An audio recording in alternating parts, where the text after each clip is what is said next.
All right.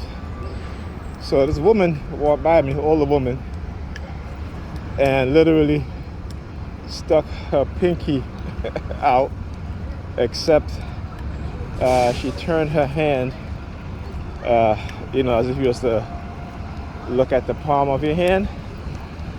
She stuck her pinky out when she saw me. Like I said, they don't stop.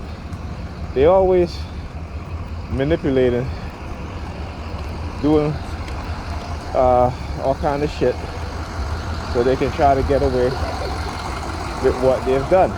Because again, we talk about accountability. They're always preaching about, particularly those in authoritative and politicians always talk about accountability, but they want to hold everybody else accountable, but they don't want to hold themselves accountable or be held accountable. Right? So again, we're talking about the hypocrisy of a lot of individuals and groups. So, tell you how my morning is. Woke up, sirens again. Talking to my daughter, telling my daughter, I said to her, I know, pick up something. And again, the word up, sirens. This morning they wasn't doing it too much. But again, in order to evade suspicion, this is what they'll do. They'll change up their tactics. They always do that. I talked about this many times. That when they've been exposed, they will change up their tactics. They will start to do subtle, and then they will gradually build up to where they'll start to blitz you. All right, so we can't, as TIs, we can never forget that. And again, this is to keep us on edge and to throw us off guard in terms of, putting up our defense mechanism. Okay, so got this morning. Last night, Pam was like, I stayed over there last night because, again, the kids don't get up to go to school on time. They never do. All right. They never get up because she gets up late. So last night she was like, I'm gonna get up early and be out of here early, so me and Ethan get out of here early. And I'm like, okay. So I got up early, woke her up early. Okay, went, made breakfast for the kids, ironed their clothes, went back in the bedroom to iron their clothes. She's still sleeping. Trying to wake her up. She's giving me all this excuse about, I'm sleepy, I'm tired. I said, well, listen, you're the one that wanted to get up early. And you said that you and Ethan, you wanted to leave early with Ethan, right? I said, I'm just trying to help you out.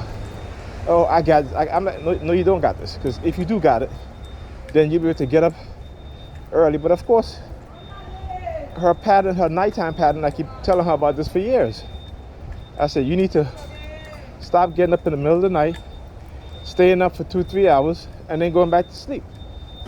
I said, your sleeping habit is bad, it's terrible, And because I was over there so much, my sleeping pattern became bad too. Besides, sometimes being hit with directed energy to where I have insomnia, where I can't sleep at all. But usually when I'm sleep over here, because I have the kids in my mind in terms of getting them out of the house early, I try to go to bed earlier, and so I can get up in the morning to get them out of here, right? So even this morning with Ethan, I'm like, dude, I went to iron your clothes. You were eating. When you finish eating, you need to think with urgency during the school days, particularly in the morning, in terms of trying to leave the house on time. I said, your only responsibility is to eat breakfast, get dressed, and go out and leave. Okay, I said the latest you should be leaving the house is 7:45. Okay, because it takes you 5 minutes to walk to the bus stop and 10 minutes to the bus to get you on school. Right? So you get to school by 8:05 or what have you. Or 8:10, you're still early, But sometimes he's like his mother.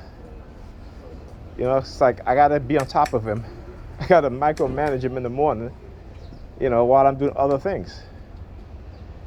So then, he was ready to go, but of course he wanted his mother to put moisturizer in his hair, and then he wanted her to do. I said, well, if that's the case, you should have, when you finish eating breakfast, you should have went and brushed your teeth 10 minutes, instead of sitting there for 10 minutes just daydreaming.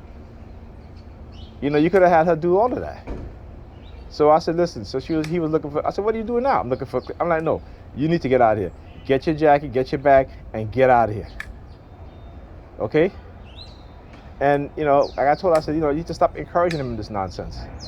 You yourself, you don't even look at the time until it just magically pops up in your head that, oh, what time is it? There's no sense of urgency, right? It is like what? I took my daughter to school for 8:10, so she's still early. Okay, because they usually eating breakfast. How are you doing? Because they usually still eating breakfast until like 8:30. Okay. And before I left the house, she just got in the shower. So like I said, even when I try to help her out, which I try to do when I'm here in the morning, I get all this pushback. Talking about, I got it. No, you don't got it. That's why you're at work every single day. You're late. Even when I'm here, you're still late. Even when I take care of the kids, you're still late. Because when I am here, she stays in the bed longer, till 8 o'clock, for the most part, and then get up and then do what she got. And I'm like, there you go. When I'm here, she gets very, very, she's like, okay, now you got it, so I ain't gotta worry about anything. I'm gonna just stay in bed. I'm gonna sleep,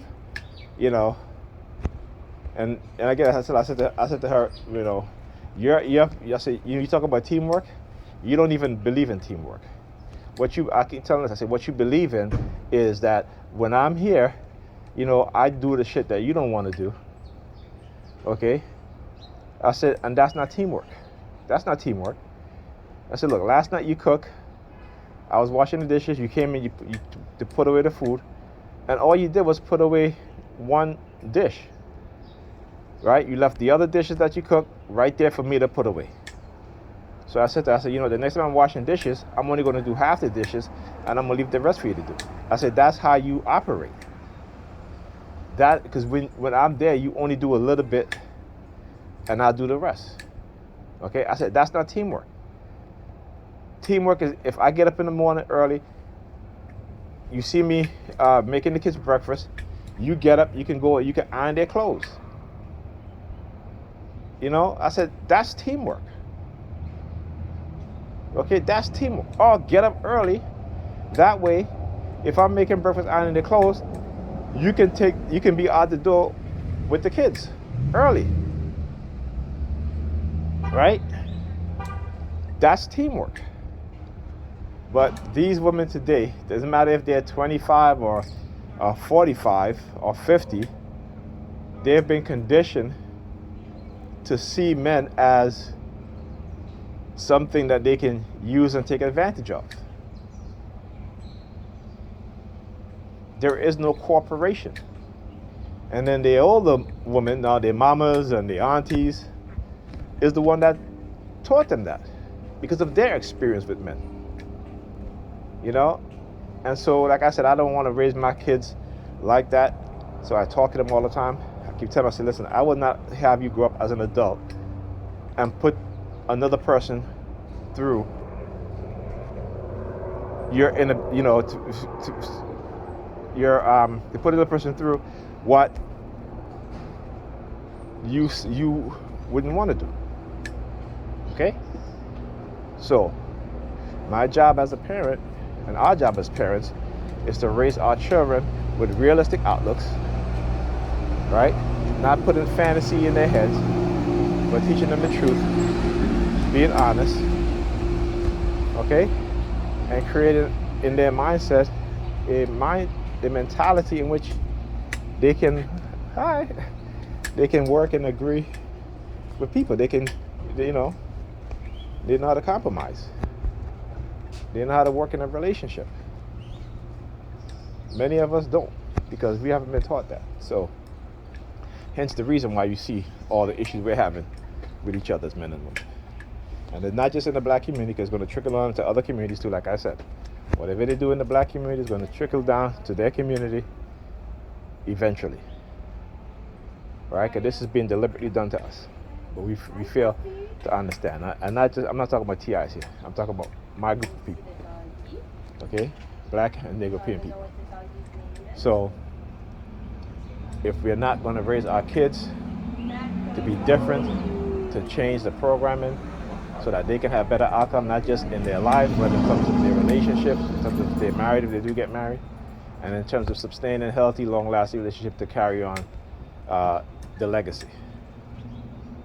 But we don't think about that, because that has been erased from our minds. You know, we have an extreme belief in individualism, more so than anybody else. And you know, I was talking to my ex from 20-something years ago, almost 30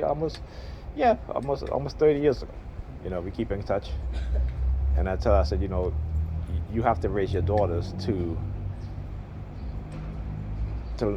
be able to compromise with their significant other, if it's men, or you know, and to work together with men, right? Particularly as black people, we're not good at working together. And what happens when a group of people is not good at working together? What happens? I don't got to tell you that. If you got a job, let's say a basketball team, and the team, each individual players is not good at working together because they want to do their own shit, what do you think is going to happen to the team? You think the team is going to win any championship? I think not. So there you go. I'll talk to you guys in the next video.